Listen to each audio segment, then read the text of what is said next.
சபா news தமிழுக்காக சுகன்யா. கல்குவாரிக்கு எதிராக விவசாயிகள் கொந்தளிப்பு.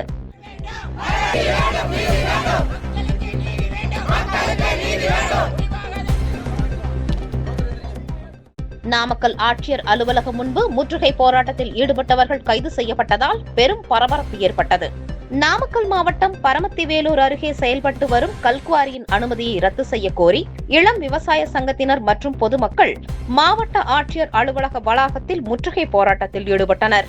அரசு விதிமுறைகளை மீறி கல்குவாரி செயல்படுவதாகவும் விவசாய நிலங்களுக்கு அருகில் நடைபெறும் குவாரி நடவடிக்கைகளால் சுற்றுச்சூழல் கடுமையாக பாதிக்கப்படுவதாகவும் அவர்கள் குற்றம் சாட்டினர். மேலும் விதிமுறைகளை மீறி வெடி வைத்து பாறைகள் உடைக்கப்படுவதால் அருகில் உள்ள வீடுகளில் விரிசல்கள் ஏற்பட்டு மக்களின் பாதுகாப்பு கேள்விக்குறியாகி உள்ளதாக தெரிவித்தனர். கல்குவாரி அனுமதி பெறுவதற்காக முறைகேடான ஆவணங்கள் சமர்ப்பிக்கப்பட்டதாகவும் சட்டத்திற்கு புறம்பாக அனுமதி வழங்கப்பட்டுள்ளதாகவும் போராட்டக்காரர்கள் புகார் தெரிவித்தனர். விவசாயிகளின் கோரிக்கைகளை உடனடியாக பரிசீலித்து நடவடிக்கை எடுக்க வேண்டும் என வலியுறுத்தி போராட்டத்தில் ஈடுபட்டனர். இதையடுத்து முற்றுகை போராட்டத்தில் ஈடுபட்ட இளம் விவசாய சங்கத்தினர் மற்றும் பொதுமக்களை போலீசார் கைது செய்து வேன்களில் ஏற்றி அழைத்துச் சென்றனர். நம்ம ஊர் செய்திகளை பார்க்க நம்ம ஊர் சேனல் ஷபா நியூஸ் தமிழ மறக்காம ஃபாலோ பண்ணிக்கோங்க.